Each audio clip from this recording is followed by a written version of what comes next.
పరాభావనామ సంవత్సరము ఈ 2026 మిథున రాశి వారికి అత్యంత అద్భుతంగా ఉంది అనడంలో ఎలాంటి అతిశయోక్తి లేదు. చాలా అంటే చాలా బాగుంది. ద్వాదశ రాశులలో మిథున రాశి నెంబర్ 1గా ఈ 2026లో ఒక వెలుగబోతూ ఉన్నది అనేది సత్యము. ఒకవేళ మీ వ్యక్తిగత జాతకరీత్యా నడిచే దశ అంతర్దశలు మాత్రం బాగా లేకుంటే మాత్రం అది మీ దురదృష్టం అని చెప్పుకోవచ్చును. ఏది ఏమైనా చాలా అద్భుతంగా మీ జీవితం ముందుకు వెళ్ళాలి అని అనుకునేటువంటి వారు తప్పకుండా ఈ ఉగాది రోజు నుండి 11 రోజుల పాటు దేవి ఖడ్గమాల స్తోత్రాన్ని 11 సార్లు చదవాలి. అది ఎట్లా అంటే ఇంట్లో గంధ తైలముతో దీపారాధన పెట్టాలి.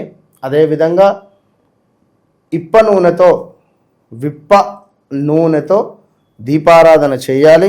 గంధ తైలముతో ఒక దీపారాధన, అదేవిధంగా ఇప్ప నూనెతో మన దీపారాధన పెట్టుకొని చక్కగా ఆ దీపాల ముందు కొంత ఖర్జూర కావచ్చును, అదేవిధంగా మనకు కొంత బెల్లం, పటిక బెల్లమైనా లేదా మనకు కొంతమేర మిశ్రి అయినా పర్వాలేదు.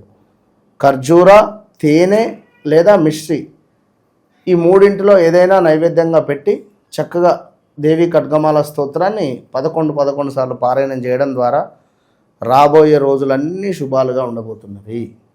All the best.